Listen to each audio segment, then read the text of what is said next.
kung sa may value, ana, na makamao mubasa ang mga estudyante kung naana dinha ang picture ninyo. Isa ka classroom. Mga picture ni Hello Kitty. Lain-laing pose ni Hello Kitty.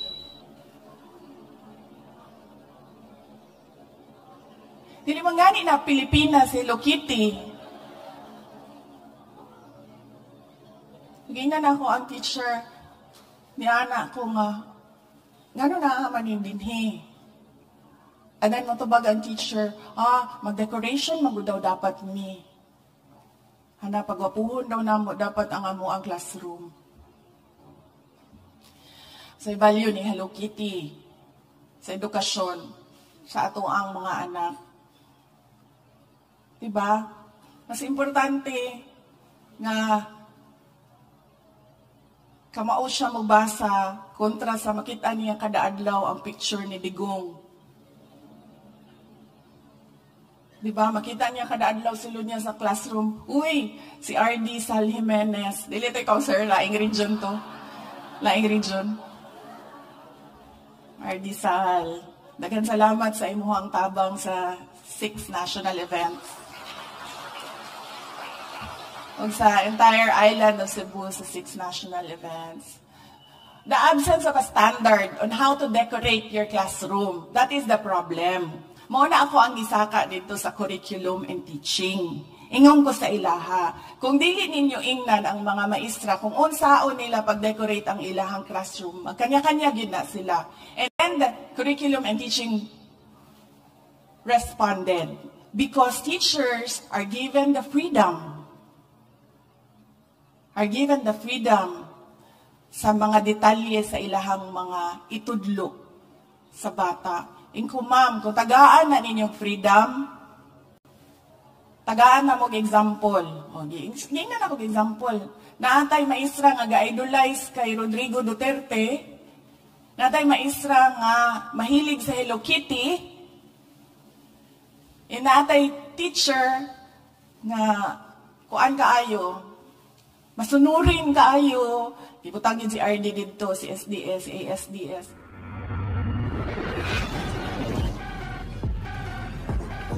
Ang Brigada Eskwela ay bayanihan ng whole of community approach sa pagtulong-tulong para maayos natin ang ating mga paaralan sa paghahanda ng pasukan ng ating mga anak. Nagpapasalamat ako sa aming mga partners, unang-una ang mga magulang at ang mga parents, teachers, associations. Maraming salamat sa inyo. Sa aming mga partner, local government units, maraming salamat. Sa mga other government offices na tumutulong sa Department of Education, maraming salamat sa inyo. At syempre, maraming salamat sa private sector, sa private businesses, organizations, and corporations. Maraming salamat po sa inyo. Kaya ba mubo raman niya ang ato ang programa no? Sayo-sayo pa man. Nakakape man mo, kay nakakita man ko sa kape dito sa entrance. Mag-istorya usa ko sa inyo ha. Kung sa'yo na itabo sa ko kagahapon, July 16. Niya namin dinhi kay mag-closing me sa palarong pambansa. Samtang nag-andam ko para sa July 17, nagtanaw ko sa mapa sa Cebu. Ipangita na ko ang Carmen. Kita na ko, silingan ra sila sa Danao. Ang ako ang kagikan, ako ang ginikanan, gikan ni salatanan sa Cebu, o sa Region 7 o sa Region 8. Kaniadto,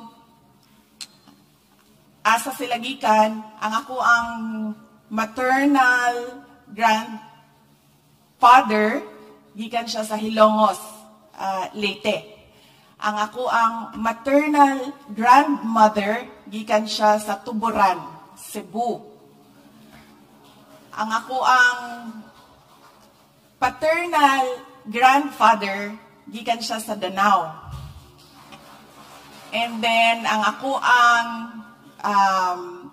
paternal grandmother, gikan sa Agusan, sa Mindanao.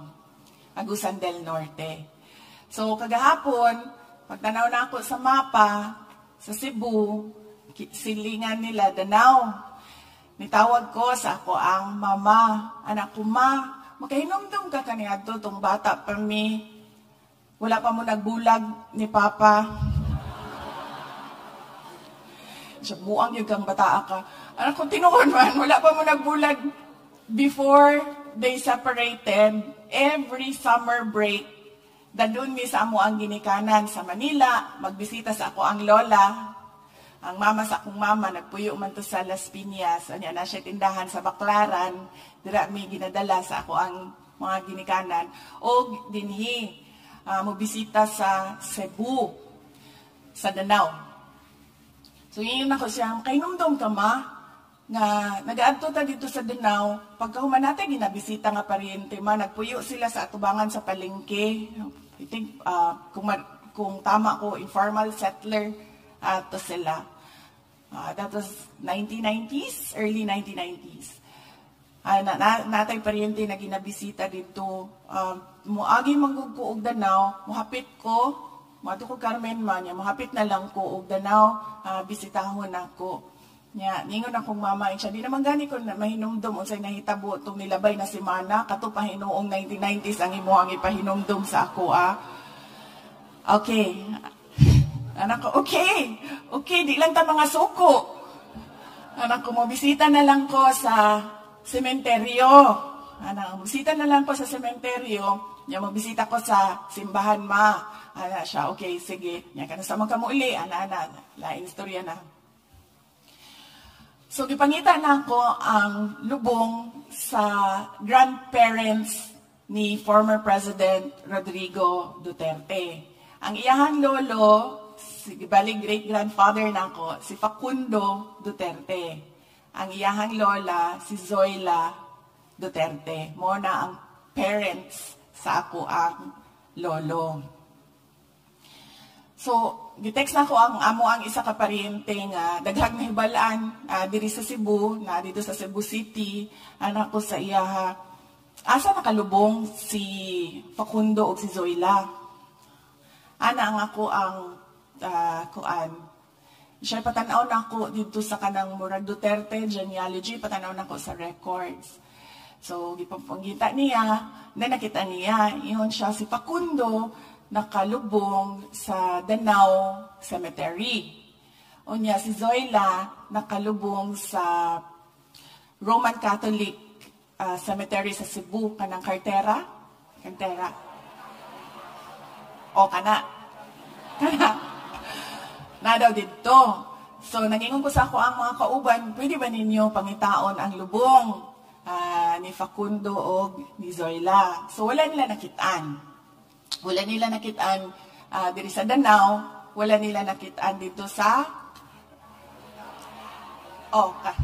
wala nila nakitaan dito. So, gitext na ako ang mga ubang igagaw. Anak ko, kung pangita o patay kagahapon, anak ko kay sa akong igagawin ko, Kay, magkahinomdom ka, Kay, nga naatay gilubong ka ni Anto Dugay na. Niya anak ko nga, asa ganito, Kay, niya, kinsa ganito atong gilubong? Siya, tiyo man to nato ang ato ang gilubong. Ay ko, okay. Asa si Kuan, Facundo o si Zoila. So, katong isa kay igagaw na ako, siya, kibali mo aning mga taga Cebu no kay kanang mag-English Bisaya. I saw Zoila Baya in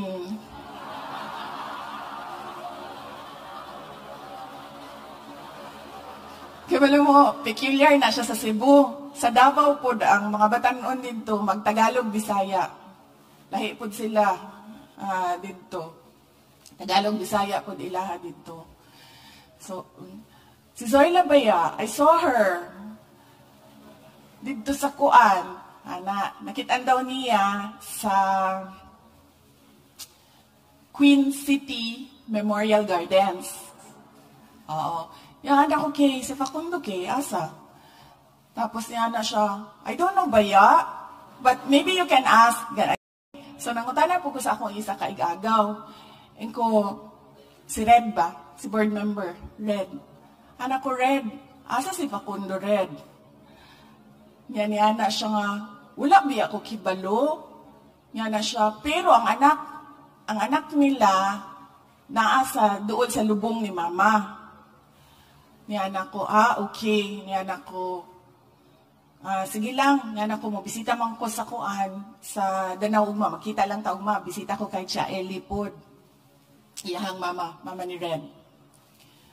So, kagabi, nagsige ko guna-huna. Nagsige ko basa sa mga text, sa messages. Pagkaman, nag-text tong isa na po kay Gagaw, niingon siya, kibalo ka, nagtanong-tanong ko ba, July 16 ang death anniversary ni Facundo. Kagahapon. Yan ako sa ako ang igagaw, kibaw ka, wala biyagib ko nangitaan na niya sukad, karon ragyib ko nangitaan na niya, tingali ginapapangita ko niya sa iyahang lawas, asa na ang lawas ni Facundo. And now he's still missing. Ang ako ang lolo is missing. So kagabi, nag-uban miss ako ang igagaw, ningon siya, kibaw ka, kana imuhang lolo, gikuha na sa imong mga kontrabaw, niya mo na ilahang ginagamit nga. Pandaot sa imo. So, until now, we are searching for Facundo Duterte. Missing. Doon na may reward na 10,000 pesos sa mga Wa ko gabinuang. Yun na pangitan na mo ang lolo. Asan na si Facundo Duterte, ang iyahang pangalan. Wala na yung problema kay Zoila. Kay Tua Baya siya. I saw her baya in Queen City. So, muna siya ang nahitabo sa ako kagahapon. Very unique memory for Cebu. Wala man yung ko'y dugo nga Tagalog, except by marriage. Kaya ako ang bana, ang iyahang roots is from Batangas, mga Reyes, Medrano sa Batangas, o mga Carpio sa Paway, Ilocos Norte. So, mauna siya ang link lang nako sa Tagalog Islands. Ang ako ang marriage kay Mans Carpio. So, we will proceed to Brigada Eskwela. Paunsa ta niabot diri sa Brigada Eskwela. Kaniyan to matingala ko, nganong magkontes-kontes man ta aning Brigada Eskwela. And then ngano siya ganing stressful kaayo paminawon sa mga teacher, mayor pa man ko. Mayor pa ko kaniadto. Stressful kaayo paminawon ang mga maestra mangita og silig, pintura, unsa pa na ang ilahang mga kinahanglan para brigada eskwela. Kay kuno contest, kanang ingana, naikuan siya sa performance, anang ingana. So, gingnan ako dito sa central office, yan ako, ngano inyong haman ang palisda ng mga maestra, nga pwede naman na nato pasimplihan. Brigada eskwela lang man na siya sa pag-andam sa physical facility para sa pagsulod sa mga bata. Kundi dapat ba atuaran na siyang limpyuhan. Keep it functional, clean, and orderly. So, ningon sila nga, pwede man na, wala man na problema. Kung pwede man di ay, di man ninyo buhaton. So, mana to, ditanggal na ang mga lumba, paligsahan, na kung unsa pa para sa Brigada Eskwela. And then we come to the controversial national issue of walls of classrooms. Natingalan yun ko, ngano nahimo naman ni siyang national issue ang bungbong sa ato ang mga classroom. Kaya niingon lang ko last year na keep it clean, bare ang walls sa ato ang classrooms because wala siya'y connection sa education sa mga bata. Unang-una, upatra, gyud ang kinahanglan sa bata para makaingon ta na tingali 70% na ay improvement sa iyahang academic performance. Unang-una, tamang nutrisyon. Ang bata nga malnourished, di gina makahuna-huna og tarong. Ang bata nga gutom, di gina makahuna-huna og tarong. Tamang nutrisyon. Ikaduha, tamang suporta sa kalusugan ng kanilang pag-iisip.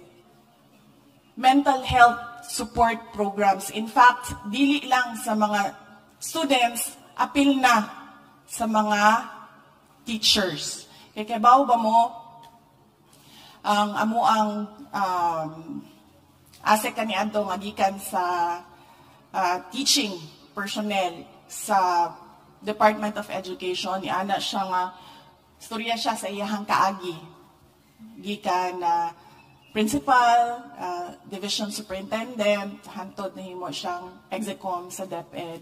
Nga na siya naagi daw sila maestra kaniadto nga musulod sa eskwelahan nga ang bra naa sa gawas. Sulod siya sa eskwelahan, mag-uniform siya, niya iyahang bra naa sa gawas. Niya unsa day buhaton sa ingana. Ko precisely, diba? Kung ingana ang mga maestra nato nga musulod sa eskwelahan, unsa pa may matudlo ana nila sa mga learners. So kinahanglan o mental health support program sa ato ang mga learners. Ikatulo, they need protection from abuse. They need security.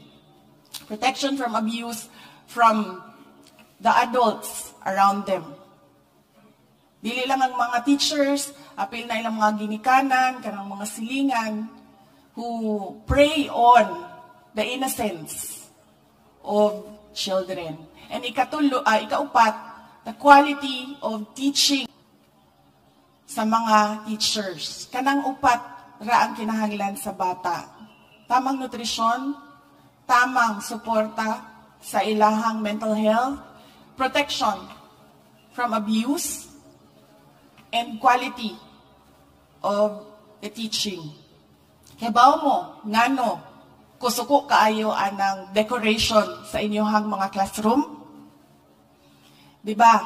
Kay magsimang kong suroy-suroy og mga eskwelahan, di man ko mo mapapundo sa opisina. Wala man ko naanad-ana. Because when you're mayor, you're always out of the office as well. Kay naa ka dito sa mga barangay. So naanad ko gingana. So ingana ako ang nadala dito na behavior sa Department of Education. So kung asa man kumuadto, I get invited as Vice President. I go there as Secretary of Department of Education as well. So musulod ko sa mga classroom. Di na lang kumusulti sa inyo ha, unsa nga probinsya ni. Pero naa siya sa Region 6. Pagsulod na ko sa classroom, sige kong istorya sa mga bata. Oy, sige kong istorya sa teacher. Paghangad na ko, blackboard ni, na ay picture din ha, sa tubangan. Picture ni President Rodrigo Duterte. Nianan ko sa yaha, Ma'am, ang ato ang presidente si Bongbong Marcos. Ngano na amang kay picture ni President Duterte dinha sa taas sa imuhang blackboard. Abi na lang aning mga bataan ni mo ni ang ato ang presidente. Kung ang imuhang intention is to teach them kung kinsa ang mga presidente, saraman to, kung kinsa ang incumbent president, di ba dapat si Bongbong Marcos ang naadin to? Anak ko sa yaha, niya siya sa kuha. Idol, maguna ko na, ma'am.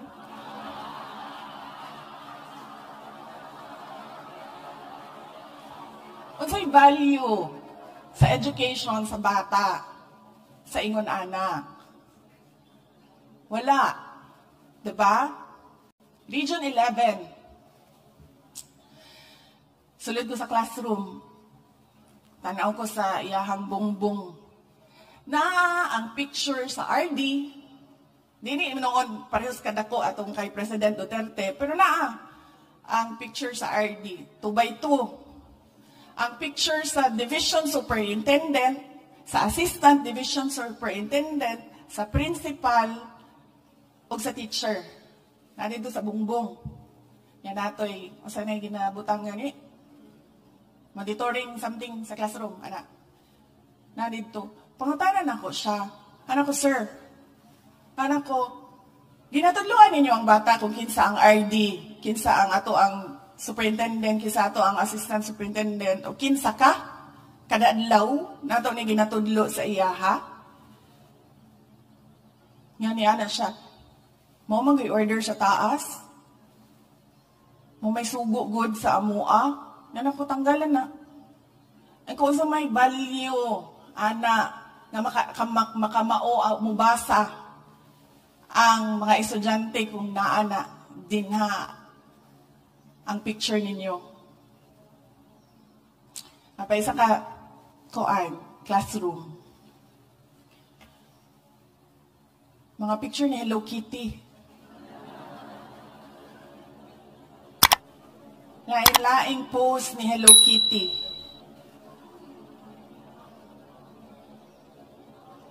Dili man gani na Pilipinas si Hello Kitty. Ganyan ako ang teacher ni anak ko nga. Ngano na manin dinhi. Anan mo tubag ang teacher, mag-decoration magud daw dapat mi. Hana pagwapuhon daw namo dapat ang amo ang classroom. Sa value ni Hello Kitty, sa edukasyon, sa ato ang mga anak. Diba? Mas importante nga kamao siya mabasa kontra sa makita niya kada adlaw ang picture ni Digong. Diba? Makita niya kada adlaw sulod niya sa classroom. Uy, si RD Sal Jimenez. Dili to ikaw, sir. Laing region to. Laing region. RD Sal. Daghang salamat sa imuhang tabang sa 6 national events. O sa entire island of Cebu sa 6 national events. The absence of a standard on how to decorate your classroom, that is the problem. Mauna ako ang isaka dito sa curriculum and teaching. Ingon ko sa ilaha, kung dili ninyo ingnan ang mga maestra, kung unsaon nila pag-decorate ang ilahang classroom, magkanya-kanya gid na sila. And then the curriculum and teaching responded, because teachers are given the freedom. Sa mga detalye sa ilahang mga itudlo sa bata. Ingko ma'am, kung tagaan na ninyong freedom, tagaan na mong example. Ngayon na akong example. Naatay maestra nga ga-idolize kay Rodrigo Duterte. Naatay maestra nga mahilig sa Hello Kitty. Naatay teacher nga kuan kaayo, masunurin kaayo. Ibutangin si RD dito, si SDS, si ASDS. Diba? Kung walay standard ang city sa pag-decorate sa classroom para doon na siya'y balor sa pag-eskwela sa mga bata, lisod kaayo kung pasagdan ninyo tanan mga maestra. That's approximately 47,000 schools, including BARM schools, na magkanya-kanya og decorate. Ang problem manggod sa mga tao na magsiging ingon nga, dapat kuan na decoration. Wala sila kita. Wala sila kita sa tanan classroom sa 47,000. So, gingan na ako ang city, if you can come up with a standard on training teachers how to decorate classrooms, that it has value sa learning outcomes, wala ay problema sa ako at decorate all you want. Gastuhin na ninyo, go, go, go. Pahala mo din ha. Pero kung kana, makasulod ko og classroom, na makakita ko og decoration, usik-usik sa kwarta, unang-una, ikaduha, wala gid siya'y kuan sa bata. Wala siya'y value sa bata kada adlaw. Undangan ka na. So, mauna siya ang ako ang mamistam mo. Promise, sa kalabad sa ulo na ako sa inyong tanan, mamistam mo. Anak ako kausa. Anang freedom daw ko no, sa teacher. Kung unsay kuan, kung unsay itudlo. Unsay itudlo. Naisa ka eskulan sayang, lagi ba, kay wala na ako na picturean. Kaya pati ako na-shock. Kuratan ko sa, nakita na ako nga nakasulat sa kuan, blackboard. Hindi na ako musulti sa to. Region 6. Oh. Region 6. Ambot na daw ni si Uytiko, no? Ibalik na siya sa Cebu. Region 6. Ang buto, reading sa class, I don't know, language class, masiguro wala ko kibaloon sa ang kuan, pero ang iyahang story, ang story sa teacher, gisulat niya sa blackboard. So ako, nilingkod po ko dito, nilingkod ko, istorya sa mga bata, chika-chika, ana. Pag-anan ako sa blackboard, the man with the red undies, ang iyahang story, nga naaday superpower ang red undies. Ingnan ako siya, kung ma'am, unang-una, it's not undies, it's underwear. Diba? Sa reklamo ko sa curriculum and teaching, okay, sila mag-ginang mga experts. Di ba, listen kayo, istoryahon ang city strand, no? Lisod yun kayo. Because they are the experts. Ano ko, ma'am. Ngano na naman tayo ingon ani sa field. Ngano na tayo, the man with the red undies with superpowers. Ngayon ako nga, dili na siguro nato na pasulaton ang mga maestra o ilahang kaugalingong istorya. Kaya basin, unsa na lang na ilahang mga inarrate din ha sa mga bata. Gibiyaan ko sa kong bana, gibiyaan ko sa kong uyab, sininganan na ilahang mga istorya din ha. I understand freedom, gingnan ako ang city, I understand freedom, but sometimes you need to tell them so that they understand that everything that they need to do inside the classroom has relevance in the education of the child. So muna siya ang ako ang kaagi sa Department of Education. Muto ni anak ko, mag-mental breakdown na mag-tingali ko ani nila, biyaan ko na ni sila. But I will truly miss the Department of Education. Kibaw mo nga, no? Kay kanang pagmingon gani kag ingani ang ato ang buhaton, instant humanda yun na. Mabuhat dayon na sa mga teachers. In one day, mayong ka ingani ang ato ang buhaton, done. Mas paspas pa na sila sa army. Malihok sa tinuod lang.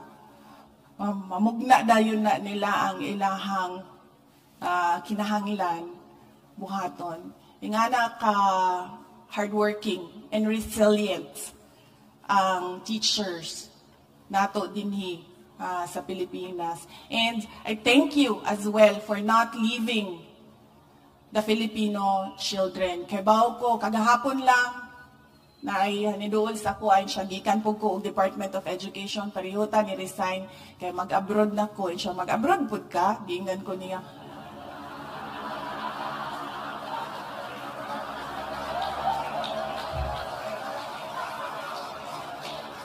Kato ang kanang pinasimple lang na gusto makichismis, gusto ang chika, pero pasimple lang iyahan na siya. Mag-abroad pod ka. Wala lang ko nito bag. Sunod na lang ta mag-chismis, ma'am. Kanang mahuman na nato, tanan na ato ang turnover. Okay, so basahon na nako ang speech kay nagaingon na ang mga nasa kilid. Basaha.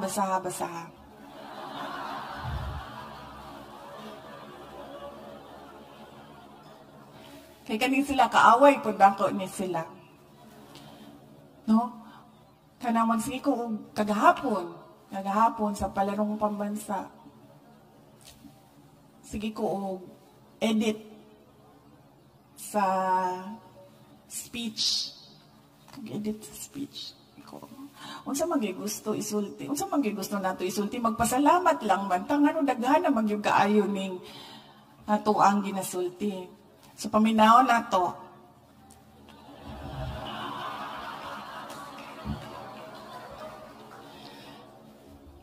Nangutan na siya. Ano ang unang pumapasok sa ating mga isipan sa tuwing maririnig natin ang salitang Brigada Eskwela? Oh, interesting. Some of us might think of cleaning floors and repainting walls or giving out donations such as books and school supplies. But I assure you, it is much more than that. Brigada comes from the military term brigade, which means a group of people organized for a special mission. Today, our special activity goes beyond just organizing an event. It is about bringing the Matatag agenda to life outside the confines of our classrooms by putting the eskwela in Brigada. With the team, Bayanihan, para sa matatag na paaralan, we are all here to prove that with the power of partnership, it builds walls to strengthen and not to divide. Today, we have a total of 72 partners standing strong with us in Bayanihan para sa matatag na paaralan. Daghang salamat sa amo ang mga partners. Let me highlight that DepEd's effort under the Matatag Agenda, Bansang Makabata, Batang Makabansa, we have made many strides to resolve basic education challenges. For school year 2023 to 2024, our basic education report puts emphasis on first, making schools safe for children. Second, strengthening the mechanism in safeguarding the learners against all forms of violence, discrimination, and dangers. And third, but not the least, underscoring the welfare of learners, which comes hand in hand with the promotion of inclusivity in schools. Building on what we have accomplished in the past, DepEd renews its commitments for school year 2024 to 2025. And we understand that we cannot do this alone. That to achieve, we must muster the support of many, of like-minded people, and dedicated people. Ang totoong matatag ay ang pag-amin na hindi natin kaya mag-isa at kailangan natin ng kasama, katuwang, kauban, kadwa, o kaupod. That is why we are here today to reaffirm our spirit of community and rally together as partners to protect and promote the right of every Filipino to quality, equitable, culture-based, and complete basic education.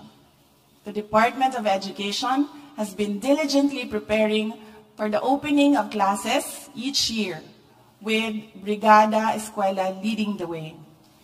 In the 2023 edition, we amassed a total of 5.56 billion pesos in resources, including volunteer man-hours and materials. This demonstrates that there is strength in numbers and even greater strength when we come up and show up together. When we come and show up together.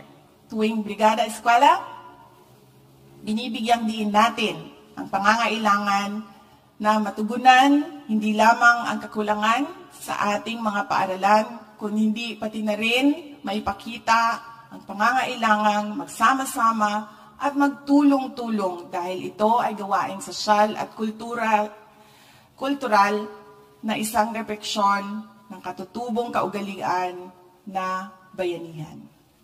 And this bayanihan, we will be put to waste if we do not continue to show what matatag means in our own little way. Let us hope that our learners will be ready for the opening of classes and for the challenges that they will be facing. As they look at the four walls around them,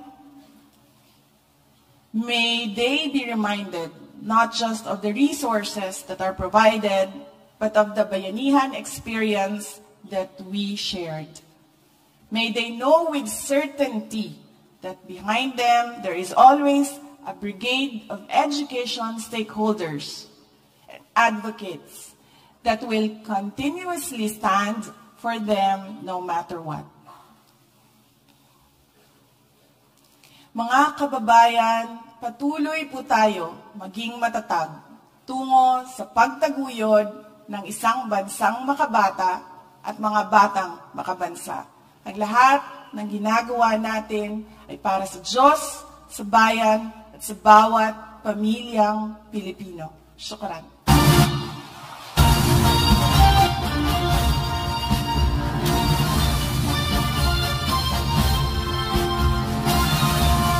Thank you very much, Vice President and Secretary of Education, Honorable Sara Z. Duterte.